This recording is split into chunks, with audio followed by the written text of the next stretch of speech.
ખેરાલુના અંબાજી આર્કેડમાં ભાજપ દ્વારા ચૂંટણી મધ્યસ્થ કાર્યાલય ખોલવામાં આવ્યું।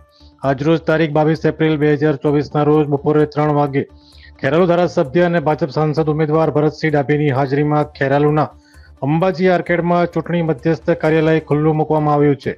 આ કાર્યક્રમમાં ભાજપના ખેરાલુના ધારાસભ્ય સરદારભાઈ ચૌધરી, પૂર્વ સાંસદ ભરતસિંહ ડાભી, પૂર્વ ધારાસભ્ય અજમલસિંહ ઠાકોર, ભાજપ તાલુકા પ્રમુખ પરથીભાઈ ચૌધરી, ભાજપ યુવા મોરચાના સદસ્યો તેમજ ખેરાલુ સતલાસણાના ભાજપના કાર્યકરો હાજર રહ્યા હતા।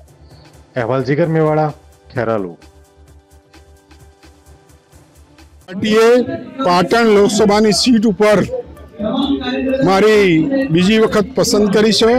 આ દેશના અને જૂના ખેરાલુ તાલુકાના વતની યશસ્વી વડાપ્રધાન નરેન્દ્રભાઈનો અને ભારતીય જનતા પાર્ટીના અધ્યક્ષ જેપી નડ્ડા સાહેબ અને દેશના ગૃહમંત્રી અમિત શાહ સાહેબ અને CR પાટીલ સાહેબનો હું ખૂબ ખૂબ આભાર માનું છું।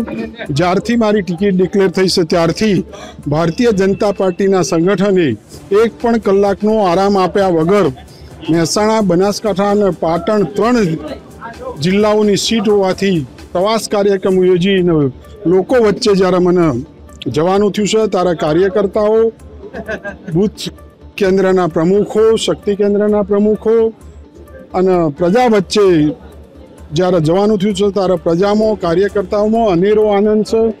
ઢોલ નગારા સાથે સ્વાગત કરે છે, ઘોડા ઉપર બેસાડ, તલવાર સાપો ભેટ આપો અને પ્રજામાં જે ઉત્સાહ છે એના ઉપરથી હું કહી શકું કે આ વખતે પાટણ લોકસભામાં ભારતીય જનતા પાર્ટીનો વિજય 5 થી 7 લાખ મતે થશે।